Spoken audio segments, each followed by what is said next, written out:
Today I want to talk to you about something that has really changed my life since I started doing it, which is reconnecting with your inner child. It is your inner child that holds the vision of your truth. It is your inner child that holds the blockages and the limiting beliefs that you face every single day whenever you put the goal that you want to achieve in your life. It is your inner child that knows the pure, authentic self of you. It is the inner child that drives these desires, these wild desires, this magic into you. It is your inner child that pushes you, that wants you to be happy. It is the inner child that calls you every single time when you feel all kinds of emotions because he wants you to be your most authentic version of yourself. I want to ask you something. What is your purpose? And why it is that you want to achieve that purpose? Every person has a why. If you don't have it, it's time to get clear about it.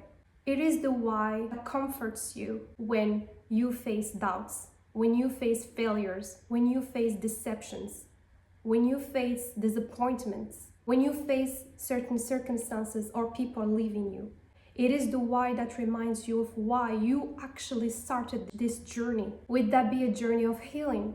Would that be a journey to achieving a certain goal? It is the why that fuels you when you're down. Today I want to share with you my why. My why is my inner child.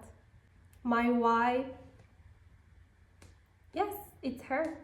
And I keep this image in front of me every single time I'm going through everything. When I look at her, she just reminds me that I am love.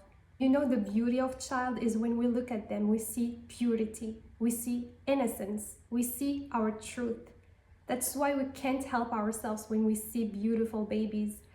We just want to grab them, we just want to kiss them, we just want to love them, because it is the pure essence of love that is coming from God. The thing is that through socialization and through the experiences we have encountered through life, we disconnected from that innocence and we became someone more serious, someone who has adaptive strategies to achieve things in life. We all have goals, we all have desires, but are they truly yours? Are they truly what your heart is aching for? In this life, you can have everything you want. The only thing that blocks you from achieving or having those things is your limitations. Limitations that you put in front of you since you were little.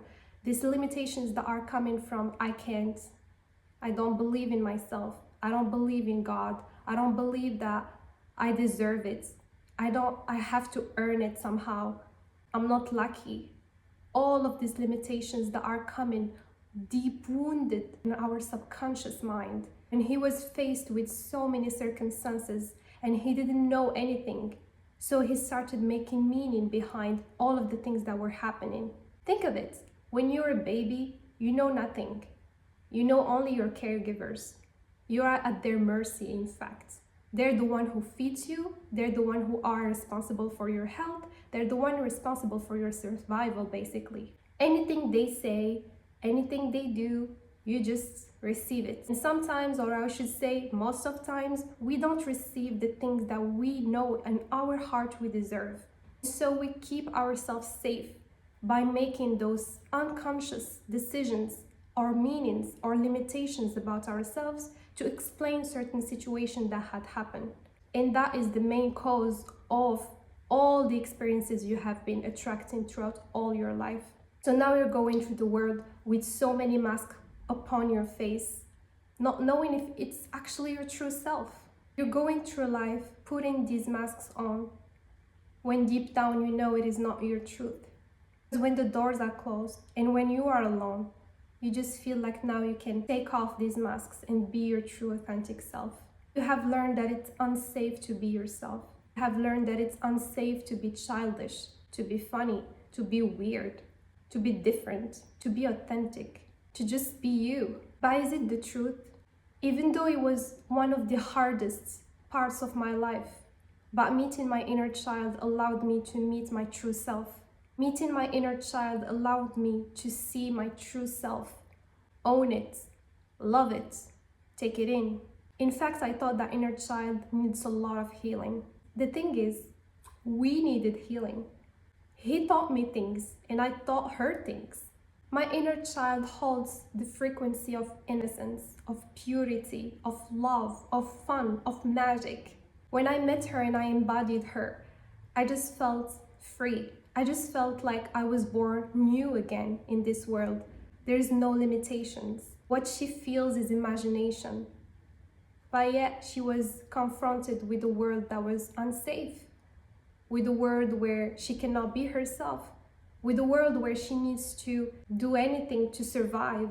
That's when I needed to come with more knowledge about spirituality and all of the things I have been learning throughout all of these years to reparent my inner child, to free her so as to free myself. So many people, they desire love and safety, for example, but yet they don't allow themselves to be truly authentic and step into this authenticity of their desire of what they want.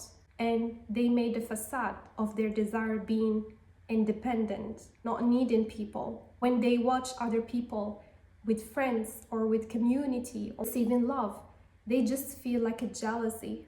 But the truth is, jealousy sometimes she speaks about what you truly want. So it's time for you to reconnect with your inner child.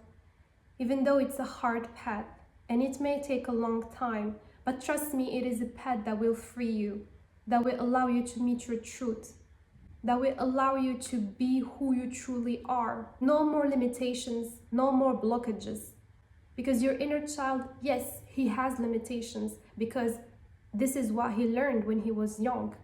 But when you come into this frequency with compassion and you held each other, hand in hand together, and you start walking in life together this way, nothing can stop you. My inner child is my why. Whenever I face doubts, disappointments, I want to give up. But I'm reminded that she doesn't want to. And so she pushes me even more because she reminds me of who I truly am, the frequency of love, the frequency of freedom, the frequency of truth, the frequency of fun and laughter and femininity. Start embodying her, start asking her questions, start writing her letters, start meditating on knowing what it is that when you were younger you loved to do. What are her desires? What are her wants? What are her needs?